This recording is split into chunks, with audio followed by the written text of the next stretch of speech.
Hello. അപ്പോൾ നമ്മുടെ ഇന്നത്തെ ക്ലാസ് നമ്മുടെ രണ്ടാമത്തെ ചാപ്റ്റർ ആയിട്ടുള്ള സമവാക്യങ്ങൾ അഥവാ ഇക്വേഷൻ എന്ന പാഠത്തിലെ ഈ ബീജഗണിത രൂപത്തിൽ എഴുതുന്നതിനെ പറ്റിയിട്ടാണ്. അതായത് ഓൾജിബ്രായിക് ഫോംസും ഇംഗ്ലീഷ് പറയും. അപ്പോൾ എന്താണ് ഈ ബീജഗണിതം എന്ന് പറയുന്നത്? നിങ്ങൾ ബീജം എന്ന് കേട്ടിട്ടില്ല? എല്ലാ മൃഗങ്ങളും പക്ഷികളും മറ്റേ മനുഷ്യരും എല്ലാം ഉണ്ടാകുന്ന ഒരു ബീജത്തിൽ നിന്നാണ്. നിങ്ങൾ ഒരുപക്ഷെ ബയോളജി പഠിച്ച കാര്യങ്ങളായിരിക്കും. പഠിച്ചിരിക്കുന്ന ഏറ്റവും ആശങ്ക വേണ്ട, ഇനി പഠിക്കുകയും ചെയ്യും. അപ്പോൾ ഓരോ ജീവിജാലങ്ങളും ഉണ്ടാകാൻ പറ്റിയ ഏറ്റവും ചെറിയൊരു കണിക, അങ്ങനെ ഒന്നിനെയാണ് നമ്മൾ ഈ ബീജം എന്ന് പറയുന്നത്. അപ്പോൾ അതിൽ നിന്നാണ് നമ്മുടെ മനുഷ്യന്മാരും പക്ഷികളും മൃഗങ്ങളും ഒക്കെ ഉണ്ടാകിയിരുന്നത്. അപ്പോൾ നമ്മുടെ ബീജഗണിതം എന്ന് പറഞ്ഞാൽ ഗണിതം ഉണ്ടാകാനുള്ള ഏറ്റവും ചെറിയായിട്ടുള്ള കണികയാണ് ഈ ബീജഗണിതം എന്ന് പറയുന്നത്. അപ്പോൾ ഇതിൽ നിന്നാണ് നമ്മുടെ ഇത്രയും വലിയ മാത്സ് രൂപപ്പെട്ടു വരുന്നത്. അതിൻ്റെ ഏറ്റവും അടിസ്ഥാനമായിട്ടുള്ള ഘടകമാണ് ഈ ബീജഗണിതം എന്ന് പറയുന്നത്.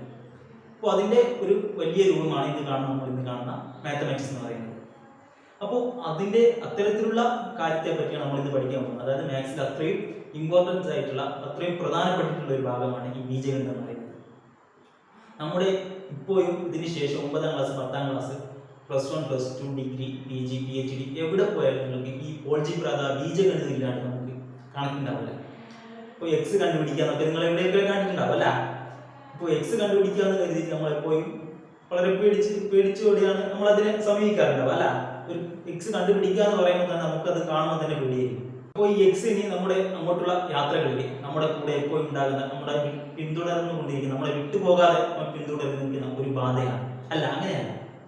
എപ്പോഴും നമ്മുടെ കൂടെ നമ്മളൊരു സ്വന്തം സുഹൃത്തിനെ പോലെ നമ്മുടെ ഒപ്പം നമ്മളെ കൊണ്ടു നടക്കുന്ന ഒരു നമ്മുടെ ഏറ്റവും അടുത്തൊരു ആളാണ് എക്സ് എന്ന് പറയുന്നത്.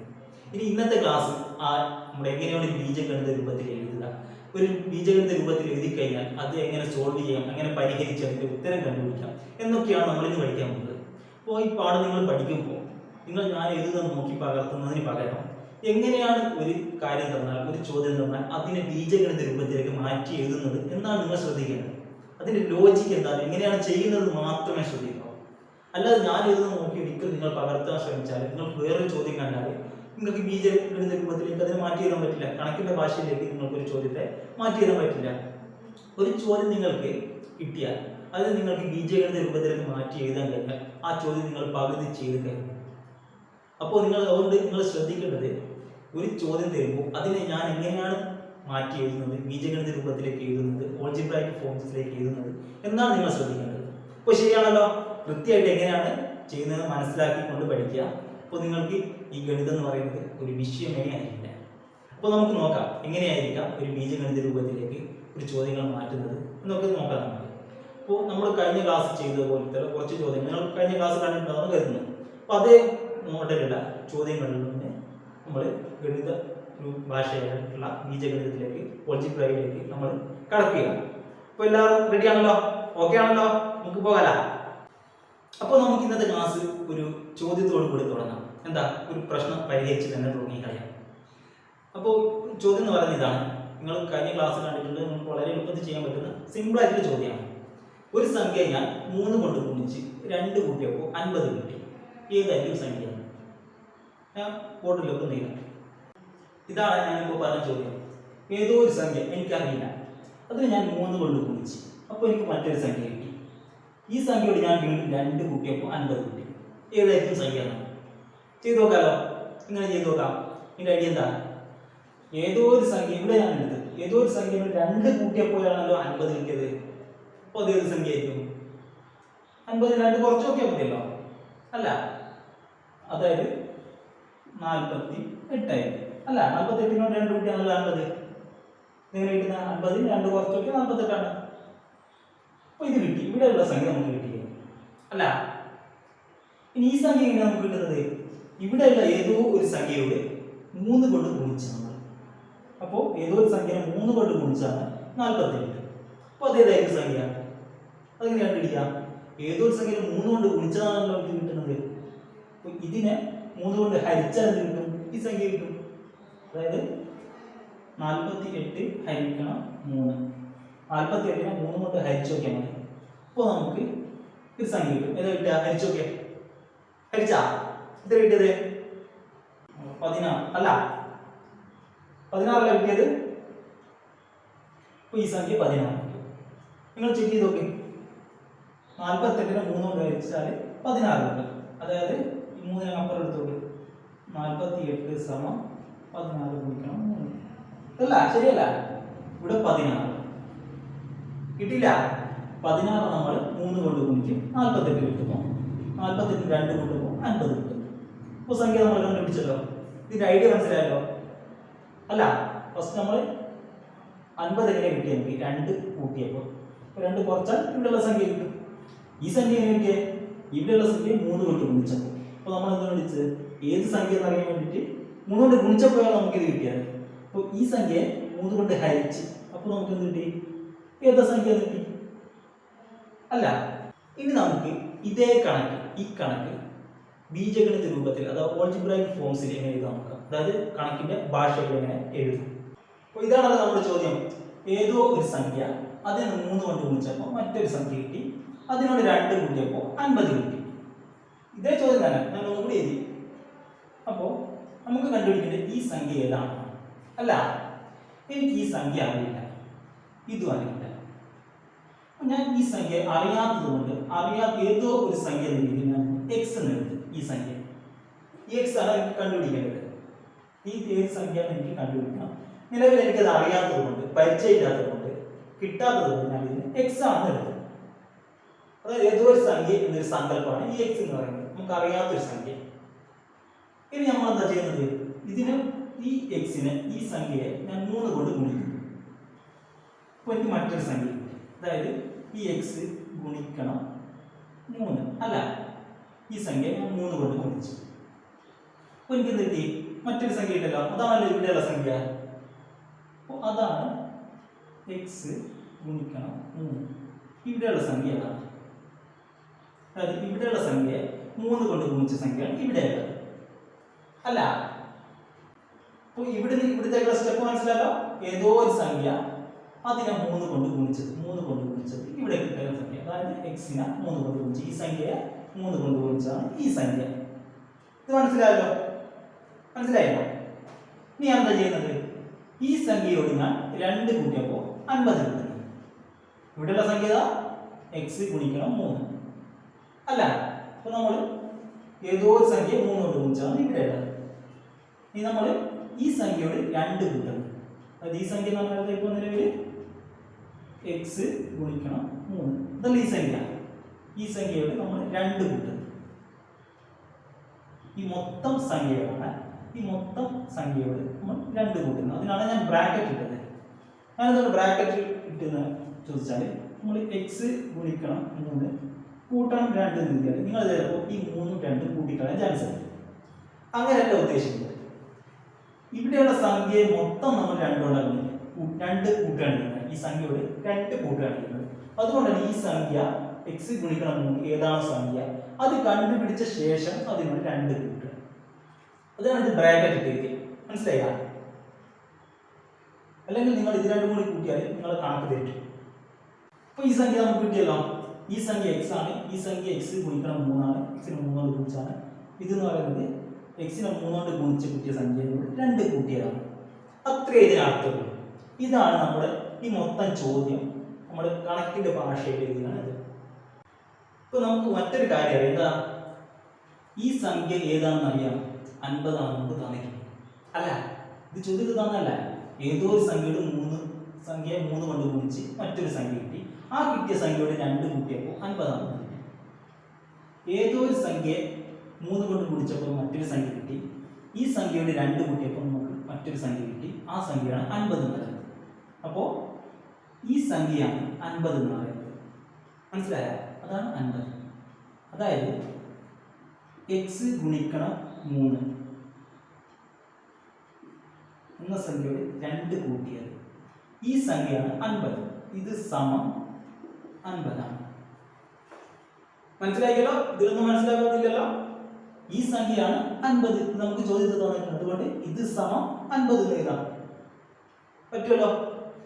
ഇതാണ് നമ്മുടെ ചോദ്യത്തിന് ബീജഗണിത രൂപത്തിൽ എഴുതുന്നത്. ഇപ്പൊ നമ്മുടെ പകുതി പണി കഴിഞ്ഞു. നിങ്ങൾ പകുതി പണി ചെയ്ത് കഴിഞ്ഞു. മനസ്സിലായല്ലോ? ഇനി നമുക്ക് ഇതിൽ നിന്നും എക്സ് എന്താണെന്ന് കണ്ടുപിടിച്ചാൽ നമുക്ക് എന്ത് കിട്ടും? ഈ സംഖ്യ കിട്ടും അല്ല? ഈ സംഖ്യ നമ്മൾ എക്സ് എന്നല്ല എടുത്തത്. അപ്പോൾ എന്താണോ എക്സ് എന്ന് ഇതിൽ നമുക്ക് കണ്ടുപിടിച്ച് കഴിഞ്ഞാൽ നമുക്ക് ഈ സംഖ്യ ഏതാണ് കിട്ടും. അതാണ് നമുക്ക് ചെയ്യാൻ പോകുന്നത്. എനിക്കിതിൽ നിന്ന് കണ്ടുപിടിക്കേണ്ടത് എക്സ് ആണല്ലോ. അപ്പോൾ എക്സിനെ ഈ സമത്തിന്റെ ഈ സൈഡിൽ വെച്ച്, ഈ ഭാഗത്ത് വെച്ച്, ഇടത് ഭാഗത്ത് വെച്ചിട്ട് ബാക്കിയുള്ളതിനൊക്കെ ഞാൻ ഈ വലത് ഭാഗത്തേക്ക് കൊണ്ടുപോകും. ഓരോന്നോരോന്നായിട്ട് വലത് ഭാഗത്ത് മാറ്റിയിട്ട് എക്സിനെ മാത്രം ഇവിടെ ബാക്കിയാകും. അപ്പോൾ എനിക്ക് കിട്ടും എക്സ് സമം എന്തോ ഒരു ഉത്തരം കിട്ടുമല്ലോ. അപ്പോൾ എനിക്ക് എന്ത് കിട്ടും? എക്സ് എന്നത് ഇന്ന ഉത്തരമാണ്. അപ്പോൾ അതായിരിക്കും ഇവിടെയുള്ള സംഖ്യ. ഇതാണ് ഞാൻ ചെയ്യാൻ പോകുന്നത്. ശ്രദ്ധിച്ചോ. ഫസ്റ്റ് ഞാൻ ഇതിനെ രണ്ടിനെ അപ്പുറത്തേക്ക് കൊണ്ടുപോകും. സമത്തിന്റെ വലത് ഭാഗത്തേക്ക് കൊണ്ടുപോകണം. അപ്പോൾ എനിക്ക് ഇവിടെ നിന്ന് ബാക്കിയുണ്ടാകാം എക്സ് ഗുണിക്കണം 3 എന്നാണല്ലോ. അല്ല, ഇതിനെ ഞാൻ ഒന്നും ചെയ്തിട്ടില്ല. എക്സ് ഗുണിക്കണം 3നെ നമ്മൾ ഒന്നും ചെയ്തിട്ടില്ല. ഈ കൂട്ടണം 2 എന്നത് നമുക്ക് സമത്തിനപ്പുറം പോയി. അപ്പോൾ ഇനി ഇവിടെ സമത്തിനിപ്പുറം ഇനി ഒന്നും ബാക്കിയില്ല. ഇതിനെ നമ്മൾ അപ്പുറം കൊണ്ടുപോയാണ്. അപ്പോൾ ഇവിടെ ആദ്യമായി ഒരു 50 ഉണ്ടല്ലോ. അല്ല, ഈ 50 ഇവിടെ.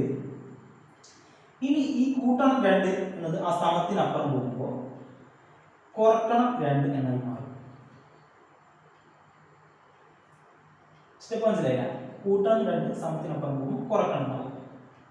ഇത് കുറക്കണം എന്നാണെങ്കിലോ സമത്തിനപ്പുറം പോകുമ്പോൾ കൂട്ടണം എന്നാവും. സൈനും ചിഹ്നം അങ്ങോട്ടും ഇങ്ങോട്ടും മാറും. കൂട്ടണം എന്നുള്ളത് സമത്തിനപ്പുറം പോകും, കുറക്കണം പോകും.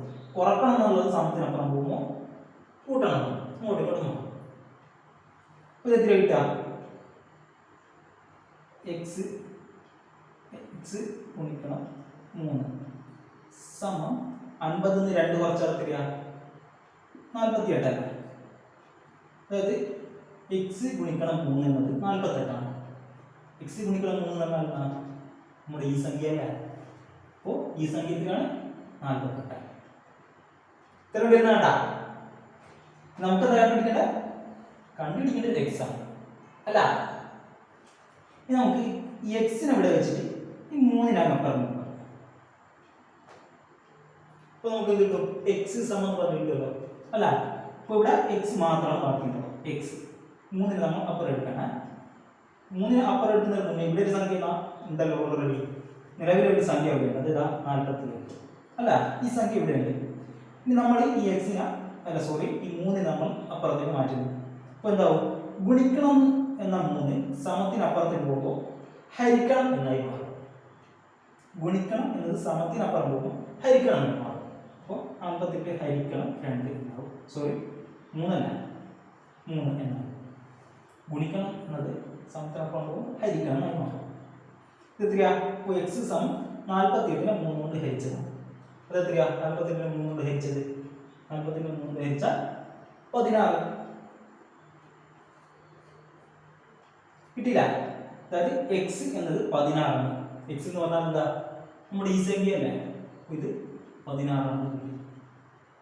ഈ ഉത്തരം നമ്മൾ മറ്റൊരു രീതിയിൽ ബീജഗണിത രൂപത്തിൽ എഴുതിയിട്ട് കണ്ടുപിടിച്ചതാണ്. ഒരു പക്ഷേ നിങ്ങൾക്ക് തോന്നും ഇതല്ല ഇത് വളരെ എളുപ്പമാണല്ലോ, ഇത്രയും പണിയില്ലല്ലോ. അല്ല, ശരിയാണ്, ഇതായിരിക്കും നിങ്ങൾക്ക് എളുപ്പമായിട്ട് തോന്നുന്നത്. പക്ഷെ ഇത് ചെറിയൊരു ചോദ്യമായാണ്. ഇനി കൂടുതൽ കാര്യങ്ങൾ ഉൾക്കൊള്ളിച്ച് ചോദ്യങ്ങൾ പറയുമ്പോൾ നിങ്ങൾക്ക് ഇതുപോലെ വളരെ സിമ്പിളായിട്ട് കണ്ടുപിടിക്കാൻ പറ്റുന്നില്ല. ഇത് വളരെ ലളിതമായ ഒരു ചോദ്യമായതുകൊണ്ടാണ് ഈ രീതി നിങ്ങൾക്ക് വളരെ എളുപ്പമായിട്ട് തോന്നുന്നത്. അപ്പോൾ നമ്മൾ കൂടുതൽ കാര്യങ്ങൾ ഉൾക്കൊള്ളിച്ച് വരുമ്പോൾ ഈ രീതിയായിരിക്കും ഏറ്റവും വൃത്തിയിൽ, ഏറ്റവും നന്നായിട്ട് നമുക്ക് ഉത്തരം കണ്ടുപിടിക്കാൻ പറ്റുക, ഏറ്റവും ഫാസ്റ്റായിട്ട് സ്പീഡിൽ ഉത്തരം കണ്ടുപിടിക്കാൻ പറ്റുക ഈ ഒരു രീതിയിലായിരിക്കും. അപ്പോൾ ഈ രീതി നിങ്ങൾ നിർബന്ധമായിട്ടും മനസ്സിലാക്കുക.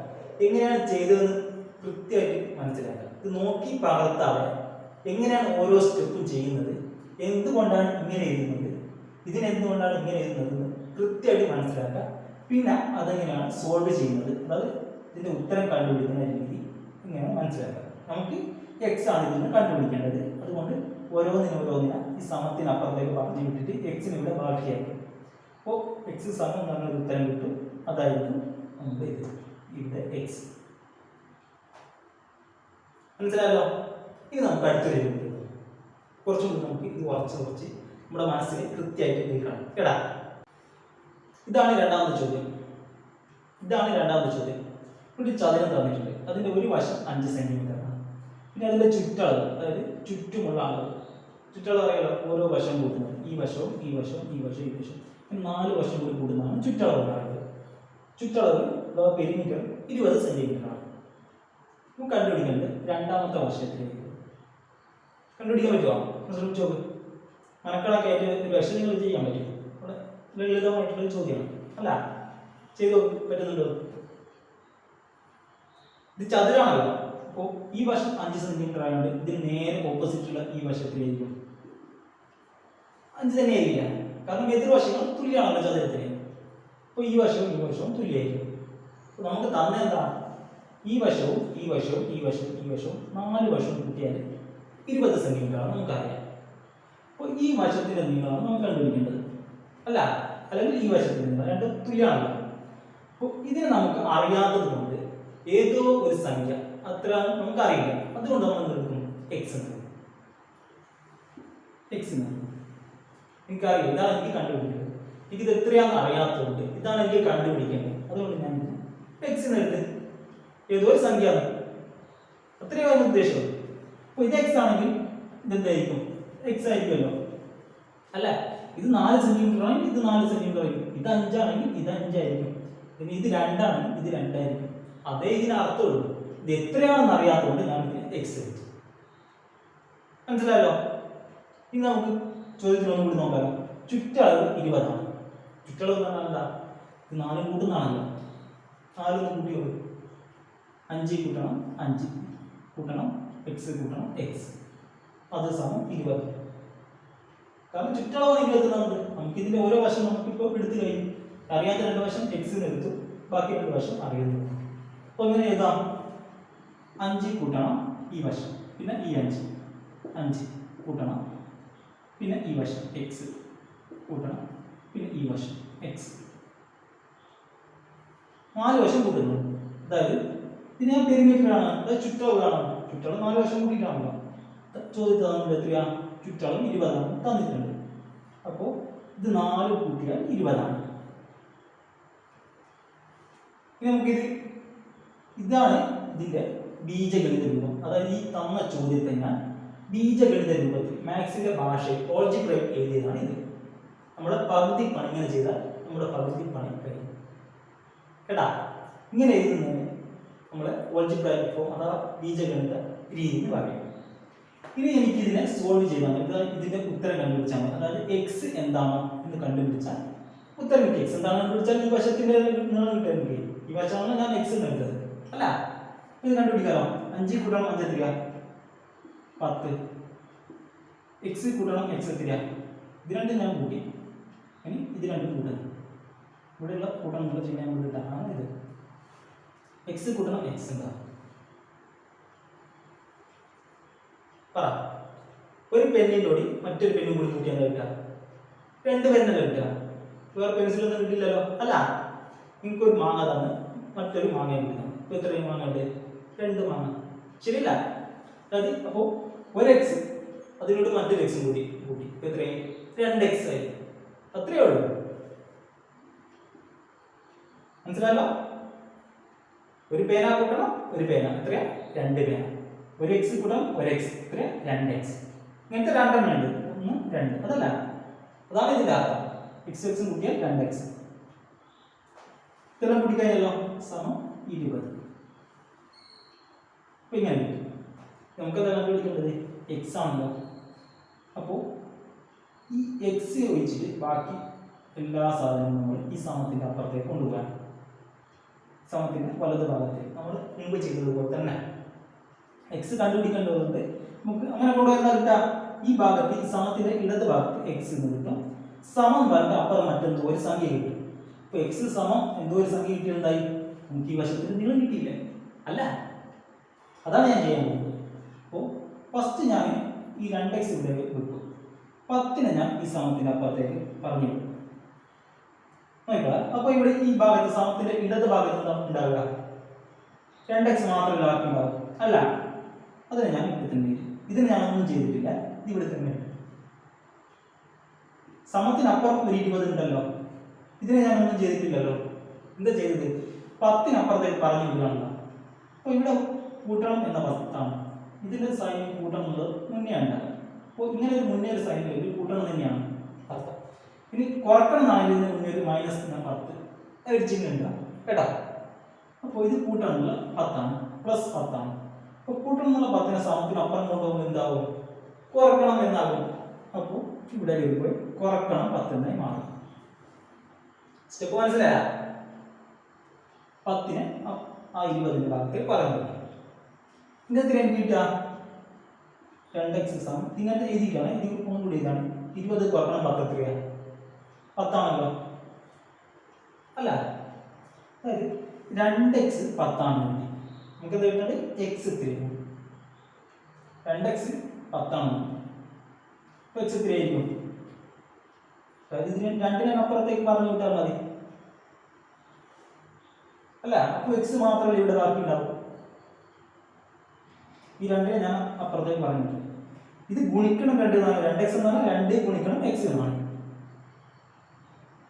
2 ഗുണിക്കണം x നെയാണ് നമ്മൾ 2x എഴുതുന്നത് ചുരുക്കിയിട്ട്. അപ്പോൾ ഈ ഗുണിക്കണം എന്ന 2 സമത്തിനപ്പുറം പോകുമ്പോൾ എന്തായി? ഹരിക്കണം എന്നായി. അപ്പോൾ 10 ഇവിടെ ഉണ്ടല്ലോ, 10 ഹരിക്കണം 2 എന്നായി മാറി. ഈ 10 ഇവിടെ ആദ്യമുള്ള 10 ഞാൻ ഈ 2നെ സമത്തിനപ്പുറമൊക്കെ പറഞ്ഞു വിട്ടപ്പോൾ അത് ഹരിക്കണം 2 എന്നായി മാറി. 10 ഹരിക്കണം 2 എത്രയാ? 10ന്റെ പകുതി എത്രയാ? 10 ഹരിക്കണം 2 എത്രയാ? 5. അതായത് x സമം 5. അതായത് ഈ വശം x സമം 5 ആണ്. ശരിയാ? നോക്കിയോ, x സമം 5 ആണ്.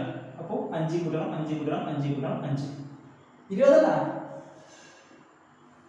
ശരിയല്ല? ചെയ്ത് മനസ്സിലായില്ല? സ്റ്റെപ്പ് ഓരോന്നും എങ്ങനെ ചെയ്തതെന്ന് മനസ്സിലാക്കാം. ആദ്യം ഈ സമവാക്യം ഞാൻ എങ്ങനെ ഉണ്ടാക്കിയെടുത്തെന്ന് മനസ്സിലാക്കാം. മനസ്സിലാക്കണം, വെറുതെ എഴുതി പകർത്തല്ല. നമുക്ക് അടുത്ത ചോദ്യം കൂടി നോക്കാം. ഇതാണ് മൂന്നാമത്തെ ചോദ്യം. ഒരു സംഖ്യ അതിന്റെ 2 മടങ്ങിനോട്, 2 മടങ്ങ് എന്ന് വെച്ചാൽ അതിന്റെ ഇരട്ടി, ആ സംഖ്യ 2 കൊണ്ട് ഗുണിച്ചത്. മടങ്ങ് എന്ന് പറഞ്ഞാൽ അതാണ്. 2 മടങ്ങിനോട് 3 കൂട്ടിയപ്പോൾ 101 കിട്ടി. അങ്ങനെ ഏതായിരിക്കും സംഖ്യ? നമ്മൾ ഫസ്റ്റ് ചെയ്ത അതേ രീതിയിൽ കണക്കാണ്. അതായത് A number is multiplied by 2 then add 3 we get 101 then what is the number? ഇതാണ് ചോദ്യം. അതായത് ഏതോ ഒരു സംഖ്യ ഇതിന് ഞാൻ ഗുണിച്ചതുകൊണ്ടാണ് ഇതിന്റെ 2 മടങ്ങ് എന്നാണ്. ഒരു സംഖ്യയിൽ 2 മടങ്ങിനോട് 3 കൂട്ടിയെന്നാണ്.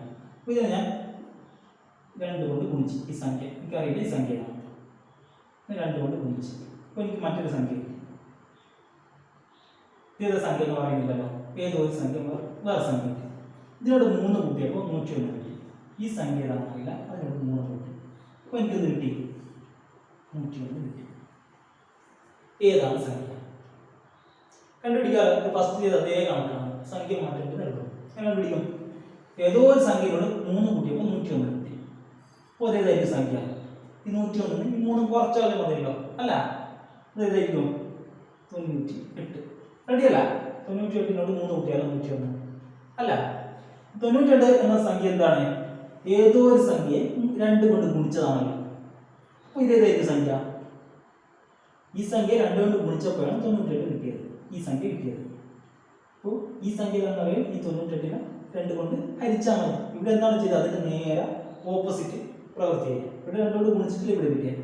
അപ്പോൾ ഈ സംഖ്യ എന്ന് പറയുന്നത് ഇതിനെ 2 കൊണ്ട് ഹരിച്ചു നോക്കാം. 98ന്റെ പകുതി എത്രയാ? അതായത് 98 ഹരിക്കണം 2 എത്രയാ? 59 അല്ല അല്ല കിട്ടിയത്. അപ്പോൾ ഈ സംഖ്യ എത്ര? 59. ഇത് നിങ്ങളത് ഗണിതത്തിന് രൂപത്തിൽ എഴുതി വെക്കും. അതായത് ബീജഗണിത രൂപത്തിൽ എഴുതി വെക്കും. ഇതല്ല ചോദ്യം. ഏതോ ഒരു സംഖ്യ അതിന് 2 കൊണ്ട് ഗുണിച്ച് മറ്റൊരു സംഖ്യ കിട്ടി, അതിന് 3 കൂട്ടി 101 കിട്ടി. ഇപ്പോൾ സംഖ്യ ഏതാണെന്ന് പറയുന്നത് എന്തെടുക്കും? എക്സ് എന്ന് എടുക്കും. നിങ്ങൾക്ക് എക്സ് എന്ന് എടുക്കണമെന്നില്ല, മറ്റേതെങ്കിലും അക്ഷരം എടുത്താൽ മതി. ഇംഗ്ലീഷിൽ മറ്റേ സ്മോൾ ലെറ്ററിൽ എ എന്നോ ബി എന്നോ എന്തും എടുക്കാം. പൊതുവേ മാത്സിൽ എക്സ് എന്ന് എടുക്കുന്നതുകൊണ്ടാണ് ഞാനും എക്സ് എന്ന് എഴുതുന്നത്.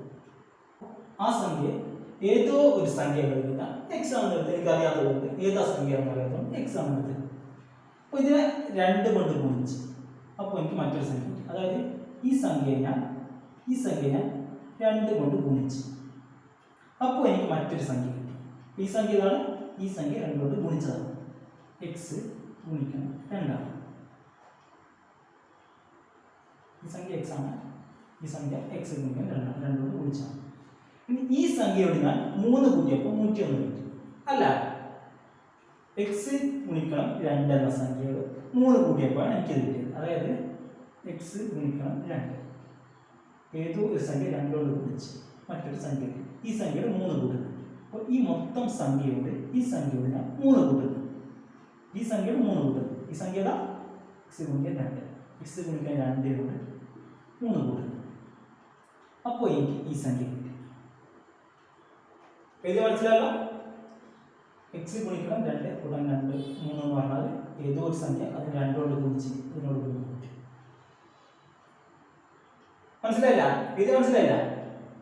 അപ്പോൾ എക്സ് ഗുണിക്കണം 2 കൂട്ടണം 3, ഈ സംഖ്യ എത്രയോ നമുക്ക് തന്നിട്ടുണ്ടല്ലോ, 101 അല്ല, സമം 101. ഈ സംഖ്യ 101. നമുക്ക് എന്താ കണ്ടുപിടിക്കേണ്ടത്? എക്സ് കണ്ടുപിടിക്കണം. എന്താ ചെയ്യുക? ഈ എക്സ് വെച്ചിട്ട് ബാക്കി ഓരോന്നിനെ ആ സമത്തിന്റെ വലത് ഭാഗത്തേക്ക് ഒഴിവാക്കി കൊടുക്കും. അപ്പോൾ എക്സ് സമം മാറ്റി എക്സ് സമം കണ്ട് ഒരു സംഖ്യ കിട്ടും. അപ്പോൾ നമുക്ക് എക്സ് എന്ന് കിട്ടും, ഏതാ സംഖ്യ കിട്ടും. അപ്പോൾ ഫസ്റ്റ് നമുക്ക് എന്ത് എഴുതാം? 3 പറഞ്ഞു വിടാം. അപ്പോൾ ഇവിടെ എന്താ ബാക്കി ഉണ്ടാവുക? ഈ സൈഡ് ഇടത്ത് സൈഡിൽ എന്താ ബാക്കി ഉണ്ടാവുക? എക്സ് ഗുണിക്കണം 2 എന്നല്ല, ഇതല്ലേ ഉണ്ടാവുക. അപ്പോൾ ഈ 3 നമ്മൾ കൂട്ടണം 3ന്റെ സമത്തിനപ്പുറത്തേക്ക് കടത്തി വിടുകയാണ്. അപ്പോൾ സമത്തിന് വലത് ഭാഗത്ത് ആദ്യം 101 അവിടെ തന്നെ ഉണ്ടല്ലോ, അല്ല, ഈ 101 ഇവിടെ തന്നെ ഉണ്ട്. അപ്പോൾ ഈ 3 അപ്പുറം പോകുന്നുണ്ടാവും, കുറക്കണം 3 ആവുമല്ലോ, കൂട്ടണം 3 എന്നത് സമത്തിനപ്പുറം പോകും, കുറക്കണം അല്ല, -3 ഉണ്ടാവും, -3. ഇത് എത്രയാ? അതായത് എക്സ് ഗുണിക്കണം 2 എന്ന് പറഞ്ഞാൽ 2x. നമ്മൾ നേരത്തെ പറഞ്ഞല്ലോ, 2x എന്ന് പറഞ്ഞാൽ എക്സിന് 2 കൊണ്ട് ഗുണിക്കുക, 3x എന്ന് പറഞ്ഞാൽ എക്സിന് 3 കൊണ്ട് ഗുണിക്കുക. ഇത്രയേ ഉള്ളൂ. ഇത് ചുരുക്കിയതാണ് ഞാൻ. അപ്പോൾ സമം 101 3 കുറച്ചാൽ എത്രയാ? 98 അല്ല. അപ്പോൾ 2x 98 ആണ്. നമുക്ക് എന്താ കണ്ടുപിടിക്കേണ്ടത്? എക്സ് അല്ല. അപ്പോൾ എക്സിന് കൂടി എന്താ 2 കൂടിയില്ല, ഈ ഗുണിക്കണം 2 ഞാൻ സമത്തിനപ്പുറത്തേക്ക് പറഞ്ഞു വിടുകയാണ്. നമുക്ക് എക്സ് മാത്രമേ ഇവിടെ ആവശ്യമുള്ളൂ. എക്സ് 2 അപ്പുറത്തേക്ക് പറഞ്ഞു വിടുക. അപ്പോൾ പറഞ്ഞു വിടുന്നതിന് മുന്നേ ഇവിടെ 98 ഇവിടെ ഓൾറെഡി ഉണ്ടല്ലോ, അല്ല, സമത്തിനപ്പുറം 98 വെറുതെ നിൽക്കുന്നുണ്ട്. അപ്പോൾ 98 2 എഴുതി. ഈ ഗുണിക്കണം 2 എന്നത് സമത്തിനപ്പുറം പോകുന്നത് ഹരിക്കണം എന്നായി. അപ്പോൾ ഹരിക്കണം 2, 98 ഹരിക്കണം 2 എത്രയാ? 49 അല്ല, 49 അല്ല. അതായത് ഈ കണക്കിന് നമ്മൾ ബീജഗണിത രൂപത്തിലാക്കി മാറ്റി ഉത്തരം കണ്ടുപിടിച്ചാൽ ഇത്. അതായത് എക്സ് സമം 49, എക്സ് എന്നാണ് ഈ സംഖ്യ സമം 49. കിട്ടില്ല? ഞാൻ ആദ്യം പറഞ്ഞ പോലെ ഇത് ചിലപ്പോൾ നിങ്ങൾക്ക് എളുപ്പമായി തോന്നിയിട്ടുണ്ടാവും, പക്ഷേ ഇതിൻ്റെ വലിയ കാര്യങ്ങൾ പറയുമ്പോൾ ഈ രീതിയായിരിക്കും നിങ്ങൾക്ക് ഏറ്റവും നല്ലത്. അപ്പോൾ അടുത്ത ചോദ്യത്തിൽ ചെയ്തോളാം. ഇതാണ് അടുത്ത ചോദ്യം. ഒരു 4 കിലോ വെണ്ടയും 10 രൂപക്ക് മല്ലിയിലും വാങ്ങിയപ്പോൾ 130 രൂപയായി. അങ്ങനെയാണെങ്കിൽ 1 കിലോ വെണ്ടയുടെ രൂപ എത്രയാണ്? എത്ര രൂപക്കാണ് 1 കിലോ വെണ്ട? കണ്ടുപിടിക്കാമോ? അങ്ങനെ കണ്ടുപിടിക്കും. 4 കിലോ വെണ്ടയും 10 രൂപക്ക് മല്ലിയും. അപ്പോൾ മൊത്തം എത്രയായി? 4 കിലോ വെണ്ട, 4 കിലോ വെണ്ട, പിന്നെന്താ 10 രൂപയുടെ മല്ലിയില അല്ല. അപ്പോൾ മൊത്തം എത്രയായി? 130. എല്ലാം തന്നതേ. അങ്ങനെയാണെങ്കിൽ 1 കിലോ വെണ്ട കണ്ടുപിടിക്കേണ്ടത് 10 രൂപയുടെ മല്ലിയിലുണ്ട്. അപ്പോൾ മല്ലിയുടെ ഇലയുടെ വില കുറച്ച് എത്ര കിട്ടും നമുക്ക്? 130 കുറക്കണം 10, 120. മല്ലിക്ക് 10 രൂപയുടെ മല്ലിയാണല്ലോ വാങ്ങിയത്. അപ്പോൾ ആ മല്ലിയുടെ വില കുറച്ചാൽ 120 കിട്ടും. അപ്പോൾ ഇതൊന്നും ഒഴിവാക്കി കളഞ്ഞാൽ 4 കിലോ വെണ്ടയുടെ വില എത്ര കിട്ടും? 120 ആണെന്ന് കിട്ടുമല്ലോ, അല്ല, മല്ലിയുടെ വില നമ്മൾ ഒഴിവാക്കി. അപ്പോൾ 4 കിലോ വെണ്ടയ്ക്ക് 120 ആണ്. അപ്പോൾ അങ്ങനെയാണെങ്കിൽ 1 കിലോ വെണ്ടയ്ക്ക് എത്ര ഉണ്ടെന്ന് പിടിക്കാമല്ലോ.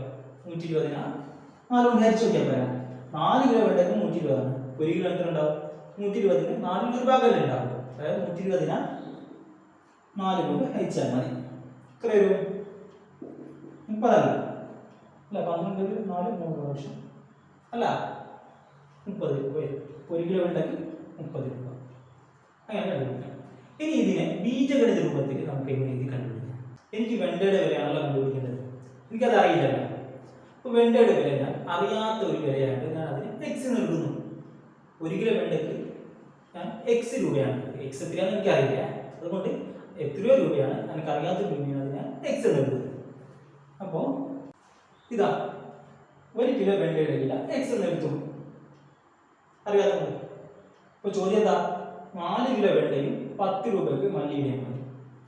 1 കിലോ വെണ്ടയ്ക്ക് എക്സ് ആണെങ്കിൽ 4 കിലോ വെണ്ടയ്ക്ക് എത്ര രൂപ ഉണ്ടാവും? ഇതിന് 4 കൊണ്ട് കുടിച്ചാൽ മതില്ല. അത് 1 കിലോ വെണ്ടയ്ക്ക് 10 രൂപയാണെങ്കിൽ 4 കിലോ എത്ര ഉണ്ടാവും? 10 × 4 ആയിരിക്കും അല്ല, 40 ആയിരിക്കും. പിന്നെ 1 കിലോ വെണ്ടയ്ക്ക് 5 രൂപയാണെങ്കിൽ 4 കിലോ എത്ര ഉണ്ടാവും? 5 × 4. 1 കിലോ എത്രയാണോ അതിന് നമുക്ക് 4 കൊണ്ട് ഗുണിച്ചാൽ 4 കിലോയുടെ വില കിട്ടും അല്ല, അതെല്ലാം നമ്മൾ ചെയ്യാറ്. അപ്പോൾ 1 കിലോ വെണ്ടയ്ക്ക് എക്സ് രൂപയാണെങ്കിൽ 4 കിലോ വെണ്ട വില എത്രയായിരിക്കും? ഈ വിലയെ 4 കൊണ്ട് ഗുണിച്ചാൽ മതിയല്ലോ അല്ല, 4 ഗുണിക്കണം 1 കിലോന്റെ വില. ഇത് എക്സാമ്പിൾ തെറ്റിദ്ധരിക്കുന്നതാണ്, ഞാൻ ഇതിനെ മാറ്റിയിട്ട് 4x 4 ഗുണിക്കണം എക്സ് എന്ന് പറഞ്ഞാൽ 4x ആണ് കേട്ടാ. ഇങ്ങനെ എഴുതുന്നത് ഗുണിക്കുന്നുണ്ടെങ്കിൽ നിങ്ങൾ ചിലപ്പോൾ അതും എക്സ് ആണെന്ന് തെറ്റിദ്ധരിക്കാൻ ചാൻസ് ഉണ്ട്, അതുകൊണ്ട് ഇങ്ങനെ എഴുതുന്നതാണ് സുഖം. അപ്പോൾ 4x 1 കിലോ വെണ്ടയുടെ വില എക്സ് ആണെങ്കിൽ 4 കിലോയുടെ 4x. മനസ്സിലായല്ലോ 4x എങ്ങനെ എഴുതിയത്? സിമ്പിൾ അല്ല. ഇനി ചോദ്യം നിങ്ങൾ നോക്കിയാൽ 4 കിലോ വെണ്ടയും 10 രൂപക്ക് മല്ലിയിലയും വാങ്ങിയപ്പോൾ 130 ആയി അല്ല. അപ്പോൾ 4 കിലോ വെണ്ടയുടെ പൈസ നമുക്കിപ്പോൾ ഇതാണല്ലോ 4x ആണല്ലോ അല്ല. അതായത് 4 കിലോ വെണ്ടയ്ക്ക് 4x എൻ്റെ പൈസ കൂട്ടണം. പിന്നെ നമ്മളെന്താ 10 രൂപക്ക് മല്ലിയില, 10 രൂപയുടെ മല്ലിയില, 4 കിലോ വെണ്ടയും 10 കിലോ മല്ലിയില. ഇപ്പോൾ മൊത്തം നമുക്ക് എത്ര രൂപയായി? 130. മനസ്സിലായോ? ഇത് മനസ്സിലായോ? 4 കിലോ വെണ്ടയുടെ വിലയും ഒരു 10 രൂപയുടെ മല്ലിയുടെ വിലയും എല്ലാം കൂടി കൂട്ടിയപ്പോൾ 130 ആകെ ചെലവായി. ഇതാണ് ഈ ചോദ്യത്തിനെ ബീജഗണിത രൂപത്തിൽ എഴുതിയത്. ഇത് മനസ്സിലായില്ല? ഇനി നമുക്ക് ഇതിന്റെ എക്സ് എന്താണെന്ന് കണ്ടുപിടിച്ചാൽ നമുക്ക് എന്ത് കിട്ടും? എക്സ് എന്താ? 1 കിലോ വെണ്ടയുടെ വില ചെയ്ത് നോക്ക്. എങ്ങനെ കണ്ടുപിടിക്കാം? എക്സ് ഇവിടെ വെച്ചിട്ട് ബാക്കി ഓരോന്നായിട്ട് സമത്തിനപ്പുറത്തേക്ക് പറഞ്ഞു വിടുക. അപ്പോൾ ഫസ്റ്റ് നമുക്ക് 10 പറഞ്ഞു വിടാം. അപ്പോൾ ഇവിടെ എന്താ ഉണ്ടാകാം? 10 അങ്ങ് പോയാൽ ഇവിടെ 4x ഇവിടെ തന്നെ ഉണ്ട്, നമ്മളൊന്നും ചെയ്തിട്ടില്ല. 4x എന്ന് പറഞ്ഞാൽ 4 ഗുണിക്കണം എക്സ്, അല്ലെങ്കിൽ എക്സ് ഗുണിക്കണം 4, രണ്ട് ശരിയാണ് 4x. അപ്പോൾ 10 ഇവിടെ ഇല്ല, 10 നമ്മൾ പറഞ്ഞു വിട്ടു. പറഞ്ഞു വിടുന്നതിന് മുന്നേ ഈ സമത്തിന്റെ വലതുഭാഗത്ത് നിന്നുണ്ട് 130 അവിടെ ഉണ്ടല്ലോ, ഈ 130. അപ്പോൾ ഈ കൂട്ടണം 10 എന്ന് സമത്തിനപ്പുറം പോകുമ്പോൾ കുറക്കണം 10 എന്ന് പറഞ്ഞ കാര്യമാണ്. നമ്മൾ 10 പറഞ്ഞാണ് ഒരിക്കലും 2-3 പ്രാവശ്യം പറഞ്ഞു അല്ല. കൂട്ടണം എന്നത് സമത്തിനപ്പുറം കുറക്കണം പോകും. ഇത് കുറക്കണം എന്നാണെങ്കിൽ സമത്തിനപ്പുറം കൂട്ടണം, ചിഹ്നം അങ്ങോട്ടും ഇങ്ങോട്ടും മാറും സമത്തിനപ്പുറം പോകുമ്പോൾ ഇപ്പുറം വരുമ്പോൾ. അപ്പോൾ 4x സമയത്ത് കിട്ടും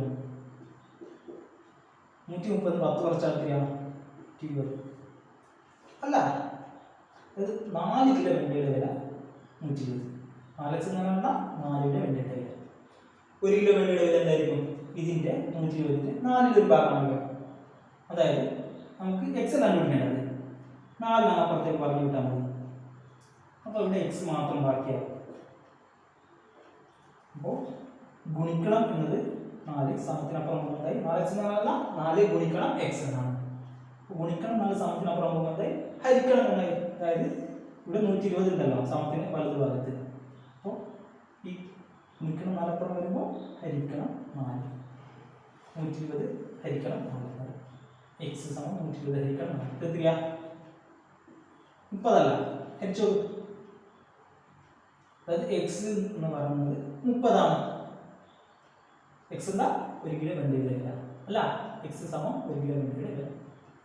അതല്ലേ നമുക്ക് ഇവിടെ കിട്ടിയത്, ഇതല്ലേ ഇവിടെ കിട്ടിയത്. രണ്ട് രീതിയിൽ കണ്ടുപിടിക്കുന്ന പഠിച്ചല്ലോ. ബീജഗണിത രൂപത്തിൽ എഴുതിയിട്ട് അല്ലാതെ നമുക്ക് സാധാരണ രീതിയിൽ നമ്മൾ എങ്ങനെ ഉപയോഗിച്ചിട്ട് നമുക്കറിയുന്ന പോലെ ചെയ്യുന്നത് ബീജഗണിതവും പഠിച്ചു അല്ല. ഇനി അടുത്ത ചോദ്യം നോക്കാം. ഇതാണ് അടുത്ത ചോദ്യം. 10 മീറ്റർ നീളമുള്ളൊരു കമ്പി അത് വളച്ചിട്ട് ഒരു ചതുരാക്കി മാറ്റി, ഇങ്ങനെ ഒരു ചതുരാക്കി മാറ്റി. കമ്പിയുടെ മൊത്തം നീളം എടുത്താൽ 10 മീറ്ററാണ്. നീളം വീതിയേക്കാൾ 2 മീറ്റർ കൂടുതലാണ്. അതായത് നീളം ഇവിടെ 8 സെന്റിമീറ്ററോളം വീതിയെങ്കിൽ നീളത്തിലേക്കും 10 ആയിരിക്കും. അല്ല, ഇതിനേക്കാൾ വീതിയേക്കാൾ 2 സെന്റിമീറ്റർ കൂടുതലാണ് നീളം. അത്രയാണ് ഉദ്ദേശിച്ചത്. നീളം വീതിയേക്കാൾ 2 സെന്റിമീറ്റർ 2 മീറ്റർ കൂടുതൽ. അങ്ങനെയാണ് നീളവും വീതി എത്രയാണ് കണ്ടുപിടിക്കുന്നത്. നമുക്കെന്താ തന്നത്? കമ്പിയുടെ മൊത്തം നീളം 10 മീറ്ററാണ്. നീളത്തിന് വീതിയേക്കാൾ 2 മീറ്റർ കൂടുതൽ. ഇത് 6 ആണെങ്കിൽ ഇത് എത്രയായിരിക്കും? 8 ആയിരിക്കില്ല. അങ്ങനെയായിരിക്കും, 2 മീറ്റർ കൂടുതലാണ്. ഇത്രയും പറഞ്ഞു. അങ്ങനെയാണെങ്കിൽ നീളത്തിലേക്കും വീതിയത്തിലേക്കും ചോദ്യം. ഇത് ഞാൻ വെറുതെ ഒരു അളവെടുത്ത് കാണിച്ചു തന്നേ. എങ്ങനെ ചെയ്യും? നിങ്ങൾക്ക് മറ്റേ മണിക്കണക്കായിട്ടോ അല്ലെങ്കിൽ എന്തെങ്കിലും രീതി ചെയ്യാൻ പറ്റുമോ? അപ്പോൾ ഇതിന് ഏറ്റവും സുഖം നമ്മുടെ ബീജഗണിത രീതിയാണ്. നമുക്ക് തന്ന എന്താണ്? ഇതിന്റെ മൊത്തം നീളം 10 മീറ്റർ എന്നാണ്. ഈ ചതുരത്തിന്റെ ഈ കമ്പിയുടെ മൊത്തം നീളം 10 മീറ്റർ എന്നാണ്. ഈ മൊത്തം നീളം എന്ന് പറഞ്ഞാൽ എന്താ? ഒരു ചതുരത്തിന്റെ ഈ മൊത്തം നീളം എന്ന് പറയുന്നത് എന്താ? ഈ ഓരോ നീളം കൂട്ടുന്നല്ല. ഈ നീളം ഈ നീളം ഈ നീളം ഈ നീളം കൂട്ടുന്നല്ല. അപ്പോൾ അതെന്താണ്? അതിന്റെ ചുറ്റളവല്ല. അല്ല, ഓരോ നീളം കൂട്ടുന്ന എന്താ? ചതുരത്തിന്റെ ചുറ്റളവാണല്ലോ. ഇപ്പൊ തന്ന എന്താ? ചതുരത്തിന്റെ ചുറ്റളവാണ് ഈ 10 മീറ്റർ എന്ന് പറയുന്നത്. അതായത് പെരിമീറ്റർ സമം 10 എന്നാണ് തന്നിട്ടുള്ളത്. മനസ്സിലായില്ല? അപ്പോ ചുറ്റളവ് 10 മീറ്റർ ആണ്. ഇത് നമുക്ക് തന്ന കാര്യം എന്താ? നീളം വീതിയേക്കാൾ 2 മീറ്റർ കൂടുതലാണ്. ഞാൻ വീതി എനിക്കറിയില്ല. ഇപ്പോൾ വീതി ഏതാണെന്ന് പറഞ്ഞാൽ 2 മീറ്റർ കൂട്ടിയാൽ എനിക്ക് നീളം കിട്ടിയിട്ടുള്ളൂ. അല്ല, 2 മീറ്റർ കൂടുതലാണ് നീളം. വീതി എനിക്ക് ഏതാണെന്ന് അറിയില്ല, നീളം അറിയില്ല. വീതി ഏതോ ഒരാളുണ്ട്, എനിക്കറിയാത്ത ഒരാളാണ്. അതുകൊണ്ട് ഞാൻ അതിനെ എക്സ് എന്ന് എഴുതും. മനസ്സിലായി? നമ്മൾ ഇതുവരെ ചെയ്ത പോലെ തന്നെ അറിയാത്ത ഏതോ ഒരാൾ എന്ന് പറയുന്നതിന് കണക്കിലുള്ള എക്സ് നമ്മൾ എടുത്തു. അറിയാത്ത അളവ് ഇത് എക്സ് ആണെങ്കിൽ ഇത് എത്രയായിരിക്കും? ഇതിന് 2 കൂട്ടിയാൽ പോരാ, 2 മീറ്റർ കൂടുതലെന്നല്ല. വീതി എത്രയാണോ അതിന്റെ 2 മീറ്റർ അധികം കൂട്ടിയാൽ നീളം കിട്ടുമല്ലോ. അതായത് ഈ അളവ് എത്രയാണോ അതിന് 2 മീറ്റർ അധികം കൂട്ടിയാൽ മതി. അതായത് ഈ നീളം എക്സ് ആണല്ലോ, അതിനോട് 2 അധികം കൂട്ടിയാൽ മതി. ഈ 2 എന്ന് പറഞ്ഞാൽ 2 മീറ്റർ. ഇത് എത്ര മീറ്ററാണോ അതിനോട് 2 മീറ്റർ അധികം കൂട്ടിയാൽ നീളം കിട്ടും. ചോദ്യം തന്ന കാര്യമാണ്. ഇതിന് ഞാൻ ബീജഗണിത രൂപത്തിൽ എഴുതിയതാണ്, ഓൾജിബ്രായിക് ഫോംസിൽ എഴുതിയതാണ്. ഇനി നമുക്ക് കണ്ടുപിടിക്കാലോ. അല്ല, ഈ വശം എക്സ് സെന്റിമീറ്റർ ആണെങ്കിൽ ഇതിന് നേരെ എതിരുള്ള ഈ വശം എക്സ് ആയിരിക്കില്ല. ഈ വശം 5 ആണെങ്കിൽ ഈ വശം 5 ആണ്, ഈ വശം 6 ആണെങ്കിൽ ഈ വശം 6 ആണ്. ചതുരത്തിന്റെ എതിർവശങ്ങൾ തുല്യമാണ്. അപ്പോൾ ഇത് എക്സ് ആണെങ്കിൽ ഇത് എക്സ് ആണെന്ന് കിട്ടും. അപ്പോൾ ഇത് എക്സ് പ്ലസ് 2 ആണെങ്കിലോ, എക്സ് കൂട്ടൽ 2 ആണെങ്കിൽ ഈ വശവും എക്സ് കൂട്ടൽ 2 എന്നായിരിക്കും. അല്ല, എതിർവശങ്ങൾ തുല്യമാണ്. ഇത് നമുക്ക് കണ്ടുപിടിക്കാലോ. ചുറ്റളവ് 10 തന്നിട്ടുണ്ട്. അതായത് എക്സ് കൂട്ടാൻ 2 കൂട്ടണം എക്സ് കൂട്ടണം എക്സ് കൂട്ടാൻ 2 കൂട്ടണം എക്സ്. ഈ 4 അളവുകളും കൂട്ടിയാൽ 10 എന്ന് കിട്ടും. ഇതല്ല ചുറ്റളവ്, പെരിമീറ്റർ അതല്ല. 4 അളവ് കൂട്ടുന്നതല്ല, ചുറ്റുള്ള അളവ് കൂട്ടുന്നതല്ല.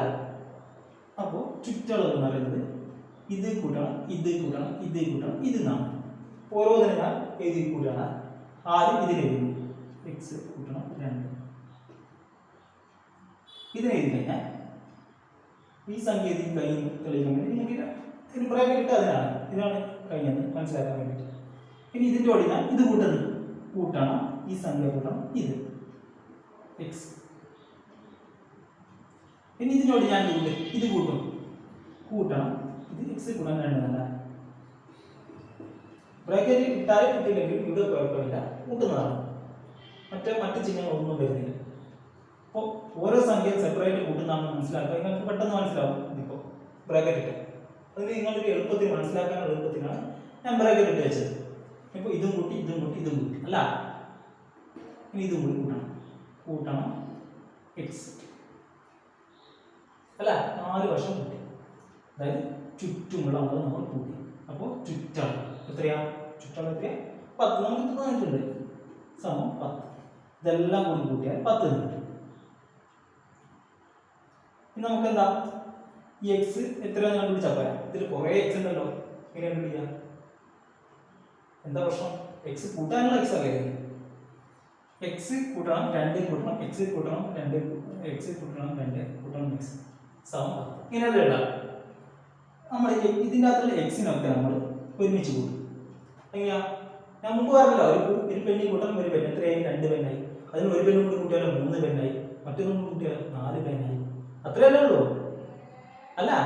അതായത് എക്സ് കൂട്ടണം എക്സ് എന്ന് പറഞ്ഞാൽ 2x ആയി. അതിനോട് ഒരു എക്സും കൂടി കൂട്ടിയാൽ 3x ആയി. പിന്നെ ഒന്നും കൂടി കൂട്ടിയാൽ 4 ആയി. അത്രയേ ഉള്ളൂ. അപ്പോൾ ഇവിടെ ഒരു എക്സ് കൂട്ടണം എക്സ് 2x ആയല്ലോ. ഇത് രണ്ടും കൂടി കൂട്ടും ഞാൻ.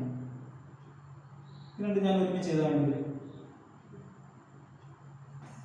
ഈ രണ്ട് ഇതിനെ ഈ രണ്ടിൽ നിന്ന് മുന്നേ ഈ എക്സ് ഞാൻ എഴുതി, ഈ എക്സ് എഴുതി, പിന്നെ ഈ കൂട്ടണം ഈ എക്സ്, അതാണ് ഇവിടെ എഴുതിയത്. പിന്നെ ഞാൻ 2 വേണമെങ്കിൽ എഴുതാം.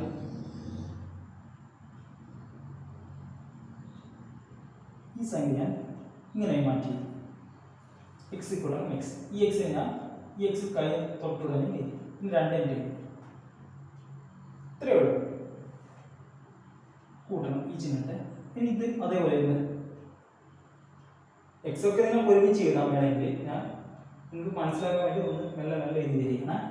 ഈ എക്സ് കൂട്ടണം ഈ എക്സ് എന്ന് എഴുതി അല്ല, കൂട്ടണം എക്സ് ഇട്ടിട്ട് എക്സ് കൂട്ടണം എക്സ്. ഈ എക്സ് കഴിഞ്ഞിട്ട് 2 കൂട്ടാൻ 2 മുന്നേ ഞാൻ ഇതിന് എഴുതി വെച്ചു. പിന്നെ കൂട്ടാൻ 2 ഇട്ടു. ഇതിലൊരു മാറ്റം വരുന്നില്ല.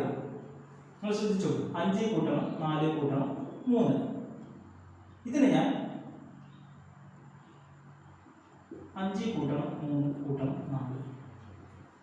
ഈ 3 ആദ്യം ഇതിന് നിങ്ങൾ മാറ്റം വരുന്നുണ്ടോ? ഇല്ല. കുട്ടിയൊക്കെ 5 4 9 3 12. ഇവിടെ 5 3 8 4 12. 2 സെയിം ആണ്. അതേ രീതിയിൽ തന്നെയാണ് ഇവിടെ എഴുതിയിട്ടുള്ളത്. അത്രയേ ഉള്ളൂ. സമം 10 എന്നുള്ളത് ഉണ്ടല്ലോ. ഇപ്പോൾ എക്സ് കൂട്ടണം എക്സ് എന്ന് പറഞ്ഞാൽ എക്സിൻ്റെ കൂടി ഒരു എക്സ് കൂടി കൂട്ടുന്നത്, ഒരു പെണ്ണിനോട് മറ്റൊരു പെണ്ണിന് കൂടെ കൂട്ടുന്നത് എത്രയാ?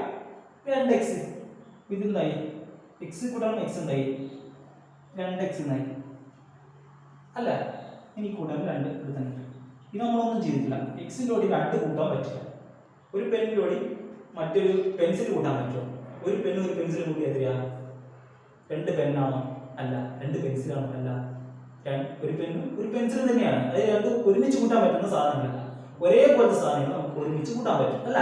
അതുകൊണ്ട് ഈ 2 നമുക്ക് ഒരിക്കലും എക്സും കൂടി കൂട്ടി ലയിപ്പിക്കാൻ പറ്റില്ല. അതായത് ഇങ്ങനെ എഴുതാൻ പറ്റും. എക്സ് കൂട്ടണം 2 എഴുതാൻ പറ്റും. ഇനി ഈ കൂട്ടണം നമുക്ക് ചെയ്യാം. അതേപോലെ ഇനി ഈ 2x കൂട്ടാലോ. എക്സ് കൂട്ടണം എക്സ് എന്ന് പറഞ്ഞാൽ എത്രയാ? 2x അല്ല? ഒരു പേന കൂട്ടണം ഒരു പേന, അങ്ങനെ കുറപ്പിച്ചാൽ മതി. പിന്നെ ഈ കൂട്ടണം 2. നമ്മളൊന്നും ചെയ്തില്ല. നേരെ സമം 10. റെഡിയാണല്ലോ. പിന്നെ ഇതേപോലെ തന്നെ നമ്മൾ ഇവിടെ ചെയ്യുന്നത് ഈ 2x ഈ 2x ഒരുമിച്ച് എഴുതുന്നത്, അടുപ്പിച്ച് എഴുതുന്നത്. അതായത് 2x ഈ 2x ആണ് ഞാൻ എഴുതുന്നത്. കൂട്ടണം ഈ 2x എഴുതുന്നത്. ഈ 2 എഴുതുന്നതിന് പകരം അതിന് മുന്നോടിയായിട്ട് ഇതേപോലെ തന്നെ ഫസ്റ്റ് 2x എഴുതുന്നു. പിന്നെ ഈ കൂട്ടണം 2 എഴുതുന്നു. കണ്ടാ? ഇതിന് ഞാൻ തൊട്ടും ഇത് എഴുതുന്നതിന് മുന്നേ എഴുതുന്നേ ഉള്ളൂ. ശ്രദ്ധിച്ചോക്കെ മനസ്സിലാവും. സംശയം ഉണ്ടെങ്കിൽ ഒന്ന് നിർത്തി വെച്ച് നോക്കിയാൽ മതി. പിന്നെ ഞാൻ ഇവിടെ ഇതിനെ ബാക്കിയില്ല. ഇത് എഴുതി കഴിഞ്ഞ് ഇത് എഴുതിക്കാൻ ഇത് എഴുതിക്കില്ല. 2x ആയി, ഈ 2x ആയി, ഈ 2 ആയി, ഇനി ഈ 2 കൂടെ സമം എത്രയാ? 10 അല്ല? 2x കൂടാൻ 2x കൂടാൻ 2 കൂടാൻ 2 സമം 10. ബാക്കി ഇവിടെ എഴുതില്ല.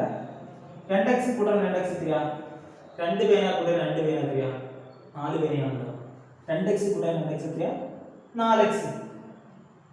4x രണ്ടും കൂട്ടിയാണ്. നിങ്ങൾ ഇതിന്റെ തൊട്ട് താഴത്തെ എഴുതിക്കോളാം. ഇവിടെ സ്ഥലം ഇല്ലാത്തതുകൊണ്ട് ഇവിടെ കൊണ്ടുപോയി ഇത് രണ്ടും കൂട്ടി. ഇനി മറ്റെന്താ? 2 കൂട്ടാൻ 2 കൂട്ടാം. നമുക്ക് 2 2 കൂട്ടി എത്രയാ? 4 ആണല്ലോ. അപ്പോൾ കൂട്ടണം 4. ഈ കൂട്ടണം ചിഹ്നമാണ്.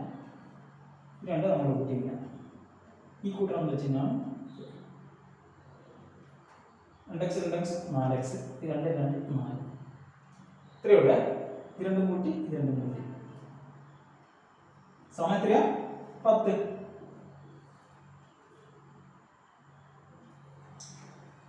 ഇതിപ്പോ എന്തായി ചുരുങ്ങിയ രൂപത്തിലായില്ല. നമുക്ക് എന്താ കണ്ട എക്സ് അല്ല, നീളല്ല, വീതി അല്ല. ഇത് കിട്ടിയാൽ നമുക്ക് എന്തായി ഇനി 2 കൂട്ടി കൊടുത്താൽ നീളവും കിട്ടി. അതാണ് നമ്മൾ കണ്ടുപിടിക്കാൻ പോകുന്നത് അല്ല. അപ്പോൾ ഇതിൻ്റെ അകത്ത് നമുക്ക് ഇനി എന്താ ചെയ്യാം, എക്സ് നമുക്ക് കണ്ടുപിടിക്കണം. അതുകൊണ്ട് നമുക്കിപ്പോൾ എക്സിനോട് ഇപ്പോൾ ഇത്രയും സാധനങ്ങളുണ്ട് അല്ല, 4x കൂട്ടണം, 4 സംഭവങ്ങൾ ഇതിൻ്റെ കൂടെ ഉണ്ട്. അതുകൊണ്ട് നമ്മൾ എന്ത് എടുക്കും, ഓരോന്നിനെ സമത്തിനപ്പുറത്തേക്ക് പറഞ്ഞിട്ട് എക്സിനെ മാത്രം കൂടെ ബാക്കിയാക്കി എടുക്കും. മുന്നേ ചെയ്ത പോലെ. അപ്പോൾ ഫസ്റ്റ് നമുക്ക് 4 പറഞ്ഞു വിടാം. കൂട്ടണം 4 അപ്പുറം പോകുമ്പോൾ എന്തായി കുറക്കണമെന്നില്ല. ഇവിടുന്ന് ബാക്കിയില്ല 4x ഇവിടെയുണ്ട്. ഇത് നമ്മളപ്പുറം പറഞ്ഞു. അപ്പോൾ മുന്നേ അവിടെ ഒരു 10 ഉണ്ട് അല്ല, കൂട്ടണം 4 സമത്തിനപ്പുറം പോകുമ്പോൾ കുറക്കണം. 10 കുറക്കണം 4 എത്രയാ 6. അതായത് ഇവിടെ 4x സമം ഇത് ചെയ്താൽ 6 കിട്ടും. 4x സമം 6. ഇപ്പോൾ എക്സ് എത്രയായിരിക്കും, ഈ ഗുണിക്കണം എന്നാണ് സമത്തിന് അപ്പുറത്തേക്ക് കൊണ്ടുപോകുന്നു. അപ്പോൾ എന്തായി ഹരിക്കണം എന്നായി. അതായത് 6 ഹരിക്കണം 4 എന്നായി. എത്രയാ 6 4 കൊണ്ട് ഹരിച്ചാൽ എത്ര കിട്ടുന്നത്, 1 2 1 5. ഇതെല്ലാം കിട്ടുന്നത് 1.5 എന്നാണ് കിട്ടുന്നത്. അതായത് 1 മീറ്റർ 1.5 സെന്റിമീറ്റർ. സെന്റിമീറ്ററുള്ള ഏതെല്ലാം മീറ്ററില്ല, 1.5 മീറ്റർ കിട്ടിയല്ലോ. അതായത് ഈ വീതി എന്ന് പറയുന്നത് 1.5 ആണ്. അങ്ങനെയാണെങ്കിൽ ഇത് നമുക്ക് കണ്ടുപിടിക്കാമല്ലോ. 1.5 ആണല്ലോ എക്സ് എന്ന് പറയുന്നത്. അപ്പോൾ ഇതിലൂടെ 2 കൂട്ടിയാൽ മതി. 1.5 കൂട്ടണം 2 നോക്കിയാൽ മതി. എത്രയില്ല കൂട്ടുന്ന 2 എന്ന് പറഞ്ഞാൽ 2.0 ആണ്. എങ്ങനെ കൂട്ടും 5 അല്ല, ഇതിൽ കിട്ടുന്നത് 1.5 2 കൂട്ടിയാൽ മതി. 2 എന്ന് പറഞ്ഞാൽ 2.0 ആണ്. അത് ഈ പോയിന്റ് ശേഷം മറ്റ് സംഖ്യകളൊന്നും ഇല്ല എന്നാണ് എൻ്റെ അർത്ഥം. 2 എന്ന് പറഞ്ഞാൽ അപ്പോൾ എക്സ് കൂട്ടാൻ 2 ആയി. എക്സ് എന്നാണ് 1.5 അതിന് 2 കൂട്ടി. അപ്പോൾ എത്രയും 3.5. അപ്പോൾ വീതി കിട്ടി, നീളം കിട്ടി. കണ്ടുപിടിക്കുന്ന കാരണമല്ല, എക്സ് കിട്ടിയാൽ നമുക്ക് അതിനോട് 2 കൂടി കൂട്ടിയാൽ നീളം കിട്ടി. വീതിയിലൂടെ 2 മീറ്റർ അധികം കൂട്ടിയാൽ നീളം കിട്ടി. മനസ്സിലാക്കിയിട്ട് ചെയ്തത്. ഇതാണ് അടുത്ത ചോദ്യം. ഒരു കസേരക്കും ഒരു മേശയ്ക്കും കൂടി 4500 രൂപയായി. ഒരു കസേര ഒരു മേശ രണ്ടും കൂടിയിട്ട് 4500 രൂപയായി. പിന്നെ മേശയുടെ വില കസേരയുടെ വിലയേക്കാൾ 1000 രൂപ കൊടുക്കണം. കസേരക്ക് എത്രയാണോ പൈസ, അതിനുള്ള 1000 കൂടി കൂട്ടിയാൽ മേശയുടെ പൈസയാവും. മനസ്സിലായോ? അപ്പോൾ എങ്കിൽ ഓരോന്നിൻ്റെയും വില എത്രയാണ് ചോദിച്ചത്. ഇതാണ് ഐറ്റങ്ങൾ. കസേര മേശ മറക്കോണ്ട. കസേരയുണ്ട് മേശയുണ്ട്, രണ്ടിനും കൂടി എത്ര പൈസയായി? രണ്ടിനും കൂടിയിട്ട് 4500 അല്ല, രണ്ടിനും കൂടിയിട്ട് എനിക്ക് 4500 രൂപയായിട്ടുണ്ട്.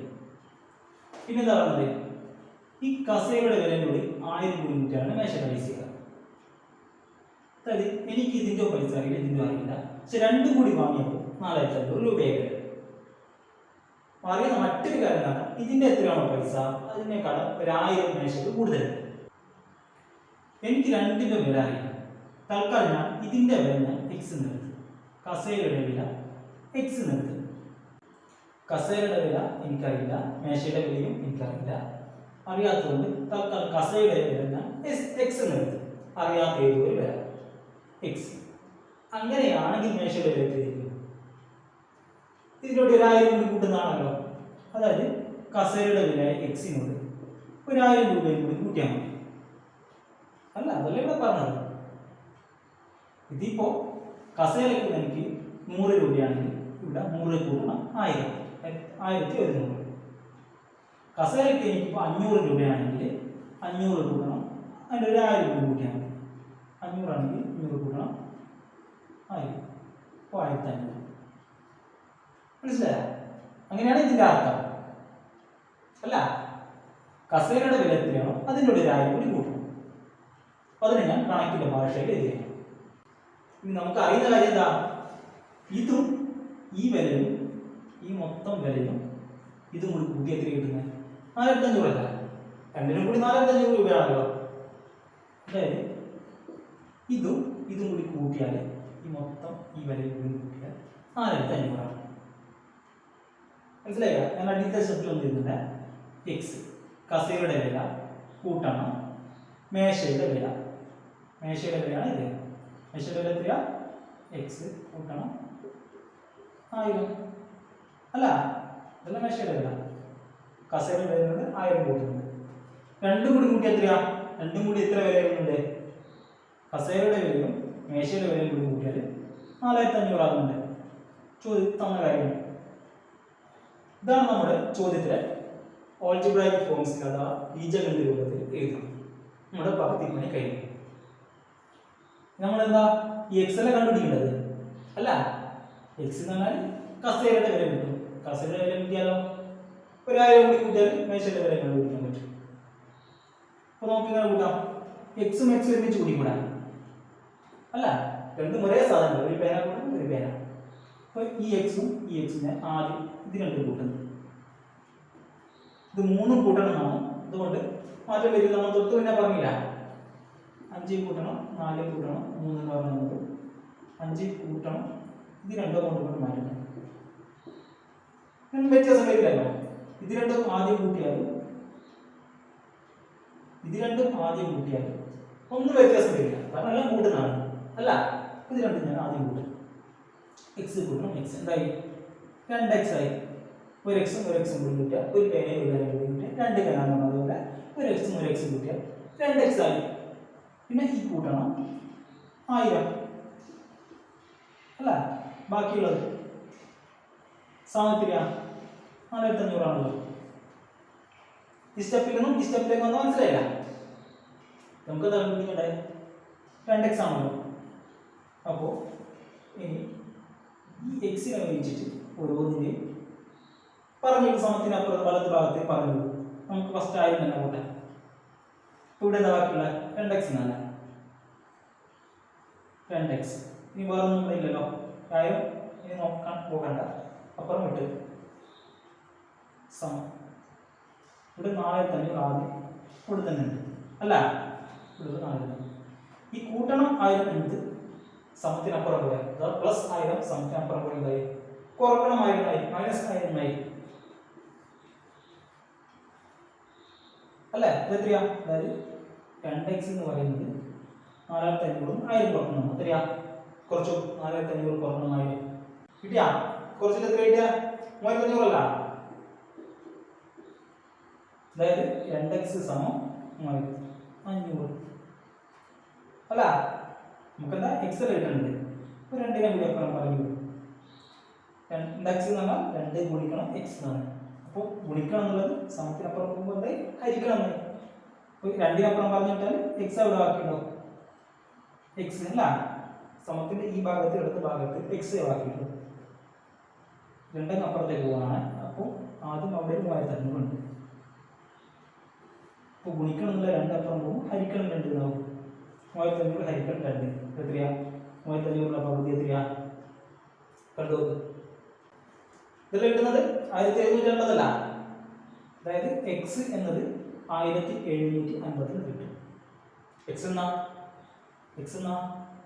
കസേരയുടെ വില അല്ല. ഇതെല്ലാം നമ്മൾ ആദ്യം എടുത്തേ. കസേരയുടെ വില എക്സ് എന്ന് എടുത്താൽ അല്ല, കൂട്ടം നോക്കണ്ട. ഇത് പിന്നെ എഴുതിയാണ്. കസേരയുടെ വിലയാണ് നമ്മൾ എക്സ് എന്ന് എടുത്തത്. അപ്പോൾ കസേരയുടെ വില എക്സ് എത്രയാണെന്ന് കിട്ടി? 1750 കിട്ടി. കസേരയുടെ വില 1750 കിട്ടി. അപ്പോൾ മേശയുടെ വില എത്രയായിരിക്കും? കസേരയുടെ വിലയോട് 1000 കൂടുന്നതല്ല അല്ല, കസേരയുടെ വിലയേക്കാൾ 1000 രൂപ കൂടുതലാണ്. കസേരയുടെ വില കൂട്ടണം 1000. 1750. എക്സ് എന്ന് പറയുന്നത് 1750. അതിനോട് 1000 കൂടി കൂട്ടണം. എത്ര കിട്ടുന്ന?